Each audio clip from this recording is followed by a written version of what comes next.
But he said to me, My grace is sufficient for you, for my power is made perfect in weakness. Therefore I will boast all the more gladly of my weaknesses, so that the power of Christ may rest upon me. For the sake of Christ, then, I am content with weaknesses, insults, hardships, persecutions, and calamities. For when I am weak, then I am strong. This passage reflects the profound truth that God's grace is more than enough to sustain us, even in our moments of weakness. It teaches us that in surrendering our vulnerabilities, God's strength is revealed in a powerful way. As we continue to reflect on these verses, we see the Apostle Paul's deep understanding of God's purpose in our weaknesses. Paul learned that God's grace isn't just a comforting thought, it's a dynamic force that works in us during our most challenging moments. Rather than being discouraged by weakness, Paul learned to embrace it because he understood that it provided a space for God's power to shine through. When life brings us hardships, we often look for ways to avoid or overcome them on our own. However, God calls us to a different perspective, to find contentment in Him, even when facing persecution, insult, or calamity. It is in these times that God's power is displayed in ways we may never fully understand. But we trust that His strength is made perfect in our surrender. For those of us who feel weak, struggling, or overwhelmed, we can rest assured that God's power is most evident in our moments of vulnerability. As we lean on Him, He carries us and lifts us up. When we are weak, His strength gives us the ability to stand firm. In our weakness, God does the work, and we are transformed, not by our own strength, but by His grace and power. Continuing from this truth, it becomes clear that the transformation we experience in our weakness is not only for our own benefit, but also for the glory of God. When we are broken and fragile, the world can see that it is not our own ability or resilience that holds us together, but God's unwavering grace. This is why Paul boasts in his weaknesses, because they are the very means by which God's power is made evident. It's a beautiful paradox. The weaker we are, the stronger God's power becomes in us. In our trials and struggles, we are not left alone to fend for ourselves. We are reminded that God's grace is not a passive, distant force. It is active and involved, meeting us right where we are, transforming our weaknesses into instruments for His glory. Every hardship becomes an opportunity to witness God's power at work, molding us more into the image of Christ. It's easy to get discouraged when we face difficulties. Yet when we view our weaknesses through the lens of God's grace, they become opportunities for deeper dependence on Him. Instead of fighting to appear strong, we can release our pride and trust in His sufficiency. God doesn't need us to be strong on our own. He asks us to surrender our weakness to Him, so that He can do the impossible through us. Ultimately, the message of 2 Corinthians 12:9-10 is one of hope and freedom. When we face our limitations, instead of seeing them as obstacles, we are invited to see them as spaces where God's power is most fully displayed. In our weakness, His strength becomes not just a promise, but a living testimony to the world of His goodness, grace, and power. When we are weak, We are indeed strong, strong in the Lord and in the power of his might. As we continue to reflect on this powerful passage, it's essential to recognize that God's grace doesn't just sustain us through our weaknesses, it empowers us to endure them with joy and peace. This is a deep shift in how we view suffering. Instead of seeing trials as punishments or burdens to avoid, we begin to see them as divine opportunities for God's power to work in and through us. This understanding transforms our response to life's challenges. Paul's attitude toward his weaknesses is revolutionary. He didn't simply endure suffering. He boasted in it. He found contentment and even joy in his struggles because he saw them as the very means by which Christ's power rested upon him. This isn't a call to seek out suffering for the sake of suffering, but to recognize that in the difficulties we face, God's strength is made more evident. When we are able to accept our weaknesses and turn to God in them, something incredible happens. Our faith deepens, our reliance on him increases, and we begin to experience a level of peace that surpasses understanding. This peace is not rooted in our circumstances, but in the unshakable truth that God is with us, working in our weaknesses and using them for his glory. Furthermore, it's in these moments of weakness that we are often the most relatable to others. We become living testimonies of God's grace, showing those around us that they too can find strength in God, no matter how fragile or incapable they may feel. When we allow God's power to rest upon us, we are not only transformed, but we also become a source of encouragement for others who are walking through their own struggles. This passage also encourages us to abandon the false notion that we need to have everything together in order to be useful to God. In fact, our greatest usefulness comes when we acknowledge our limitations and allow God to work through them. As we embrace our vulnerability, we make room for God's transformative power to do more than we could ever imagine. His grace not only sustains us, but also magnifies his glory through our lives. In conclusion, 2 Corinthians 12:9-10 reminds us that weakness, when surrendered to God, is not something to be feared or ashamed of. It is an invitation to experience God's strength in a profound and life-changing way. When we acknowledge our need for him, his grace becomes the very power that sustains us, refines us, and enables us to accomplish great things for his kingdom. In our weakness, we are not defeated. We are made strong in Christ. As we continue to unpack the richness of 2 Corinthians 12:9-10, we come to understand that true spiritual maturity isn't found in self-sufficiency, but in complete reliance on God. This is the heart of the Christian walk, understanding that our weaknesses are not signs of failure, but of God's design to reveal his sufficiency and power in our lives. God doesn't call us to be perfect.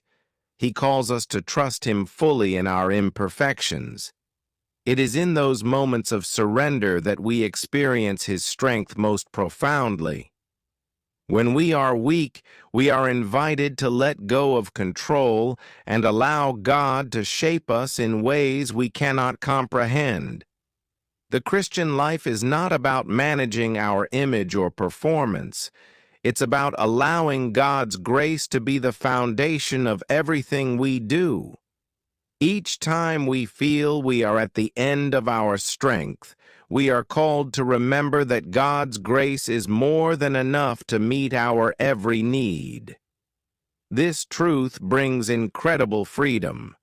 We no longer need to fear the challenges of life because we know that in every trial, God's power is being made perfect in us.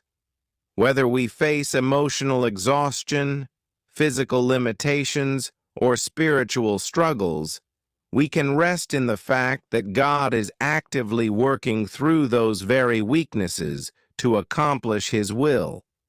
The trials we face aren't random. They are purposeful. God uses them to refine our character, deepen our dependence on Him, and shape us into the image of Christ. When Paul speaks of boasting in his weaknesses, he is not suggesting that we should glorify suffering for its own sake. Rather, he is teaching us that when we face hardship, we can choose to see it as an opportunity for God's grace to shine through us. This perspective changes everything. Instead of being paralyzed by fear or bitterness, we can lean into God, knowing that He will provide the strength and wisdom we need to navigate through life's difficulties. Additionally, this passage challenges us to reconsider how we view success. In the world's eyes, strength, power, and independence are often seen as the hallmarks of success. But in God's kingdom, true success is found in weakness, when we acknowledge that we cannot do it on our own and that we need His help. Success in God's eyes is not about achieving personal glory or fame, but about reflecting His glory through our weaknesses. As we apply this truth to our daily lives, we begin to see that God's grace isn't just a one-time gift, but a daily, ongoing provision. Every morning, we are given new mercy, new strength, and fresh grace to face the challenges ahead. When we encounter difficult circumstances, we don't face them alone. God's grace sustains us, empowers us, and strengthens us moment by moment. In this way, our weaknesses become the backdrop against which God's glory is displayed. When others see us persevering not by our own power but through the grace of God, they are drawn to Him. Our lives become testimonies of His faithfulness, and in our surrender, we invite others to experience the same grace that sustains us. Ultimately, the message of 2 Corinthians 12:9-10 invites us to embrace a life of humble surrender. In recognizing our weakness, we make room for God's power to work through us. We don't need to be strong in ourselves. We only need to trust in the one who is eternally strong. When we are weak, God is able to do infinitely more than we could ever ask or imagine. And in our weakness, we find our strength, not in ourselves, but in Christ alone. As we continue to reflect on the profound implications of this passage, we are drawn deeper into the reality of God's redemptive work in our lives. Embracing our weaknesses opens the door to a more intimate relationship with God, one that is founded on trust, dependence, and humility. In these moments of weakness, we experience a connection to God that goes beyond intellectual understanding. It becomes a living, breathing relationship where His grace meets us at our deepest points of need. One of the beautiful things about God's grace is that it isn't just about surviving our weaknesses, it's about thriving in them. Paul's words remind us that through our weakness, Christ's power is made manifest, and we can actually flourish in the midst of hardship. Our strength is not limited by our circumstances or our personal abilities. God's grace enables us to rise above our limitations and walk through trials with peace, joy, and confidence, knowing that His strength is sufficient for everything we face. This doesn't mean that suffering and weakness are easy. Far from it. There will be times when we are overwhelmed, weary, or even tempted to despair. But in those moments, we are called to remember that we are not alone. The same God who sustained Paul in his weaknesses is the same God who walks with us today. His grace doesn't just help us endure, it equips us to overcome, to grow, and to become more like Christ. In the places where we feel least equipped, God provides the strength and wisdom we need, and that's where His glory shines brightest. Moreover, embracing our weaknesses does not mean passive resignation. Instead, it calls us to actively trust in God's power and purpose. It's an invitation to lean into the grace He has freely given, to live boldly in the face of adversity, and to trust that His plans for us are greater than any difficulty we face. In the process of surrendering our weaknesses to Him, we find the courage to step forward with faith, knowing that our limitations don't define us. God's grace does. Another aspect of this passage that is key to understanding is the communal aspect of God's grace. It's not just that God's strength is perfected in our individual weaknesses, but that as we experience His grace, we become a source of encouragement and strength to others. In our vulnerability, we create space for others to open up and experience the same grace that is sustaining us. God uses our weaknesses to build community, to encourage one another, and to point others to the sufficiency of His grace. When we admit our weaknesses, we become instruments of hope and healing to those around us. Through this process, our perspective on life shifts. We stop focusing on what we lack and begin to focus on what God is doing in and through us. Our weaknesses no longer hold us back. They become channels for God's glory and opportunities to testify of His faithfulness. We come to realize that God is at work in every area of our lives, even in the parts we once saw as insignificant or broken. In conclusion, 2 Corinthians 12:9-10 offers a profound invitation to live out the paradox of the Christian life. In our weakness, we are strong. When we embrace our limitations and fully depend on God's grace, we experience a transformation that goes far beyond mere endurance. God's power is made perfect in our weakness, and through it we reflect His glory, draw closer to Him, and become vessels of His grace to a hurting world.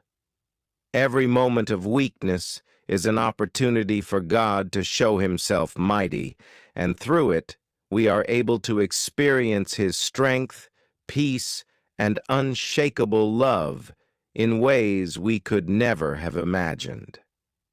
As we continue to explore the depths of 2 Corinthians 12:9-10, we come to recognize that God's power is not just revealed in grand victories or moments of triumph.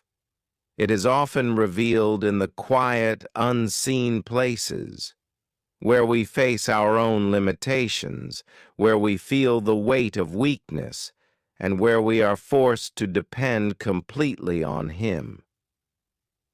In these moments, God's grace is often most clearly visible, not as something abstract or distant, but as a personal, active presence that empowers us to endure and grow. This truth reshapes the way we view our struggles. We can no longer see them simply as obstacles or burdens to bear. They become the very places where God meets us.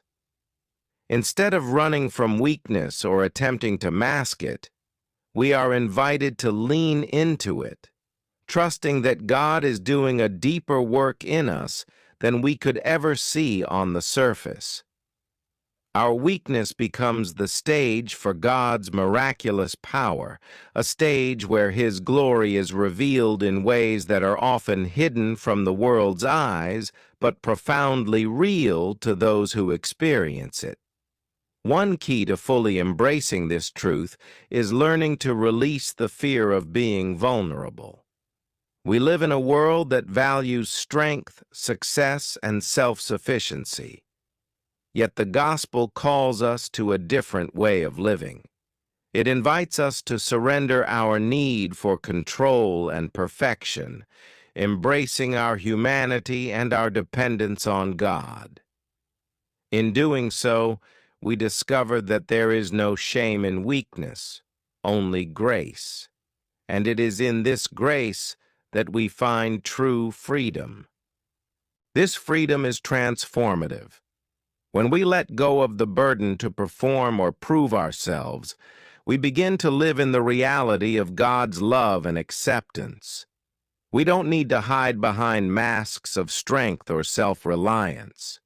We are free to be honest with God, with ourselves, and with others. We are free to acknowledge our limitations and trust that God will meet us right there in the middle of them. Moreover, the reality of God's strength in our weakness leads us to a deeper understanding of the nature of God Himself. He is not a distant, uninvolved deity who demands perfection from us. Instead, He is a loving Father who walks with us through every trial, empowering us in our weakness and offering us His grace at every turn. His power is made perfect not when we are strong, but when we are weak and fully dependent on Him. As we embrace this truth, we also realize that we are not alone in our weaknesses. Jesus, the ultimate example of God's grace, endured unimaginable suffering, not because He was weak in Himself, but because He chose to take on our weaknesses and limitations. He identified with our struggles, walking through the deepest depths of human suffering so that we could experience His power in our own. His weakness on the cross became the ultimate display of God's strength, offering salvation, redemption, and victory to all who would trust in Him. In this light, our own weaknesses are not just an invitation to experience God's grace for ourselves, but also an opportunity to become more like Christ in His suffering. We are invited to share in His sufferings, to identify with Him in our weakness, and to allow His strength to flow through us, transforming us into His image. This process of transformation is ongoing. We may never fully understand why certain weaknesses or challenges come into our lives, but we can be confident that God uses every moment to shape us more into the likeness of Christ. We learn to rely on Him more deeply, trust Him more fully, and experience His grace more profoundly. And in doing so, we are equipped to share His love, hope, and grace with others who are also facing their own weaknesses. Ultimately, 2 Corinthians 12:9-10 invites us to live a life of radical dependence on God. It calls us to lay down our self-sufficiency and embrace our weaknesses as opportunities for God's power to be revealed. In our vulnerability, we reflect the sufficiency of God's grace. In our limitations, we discover the boundless nature of His love. And in our struggles, we find our strength, not in ourselves, but in the God who is faithful, powerful, and always present. In every area of our lives, God's grace is sufficient, and it is in our weakness that we are made strong, not by anything we can do, but by everything God has already done for us through Christ. When we fully embrace this truth, we discover a life of peace, joy, and unshakable hope, no matter what challenges we may face. As we continue to delve into the depths of 2 Corinthians 12:9-10, we come to understand that the Christian life is a journey of surrendering more and more to God, especially in the areas where we feel weakest. This journey is not about striving harder to become perfect or eliminating every weakness, but about learning to trust God more deeply and depend on His grace more fully.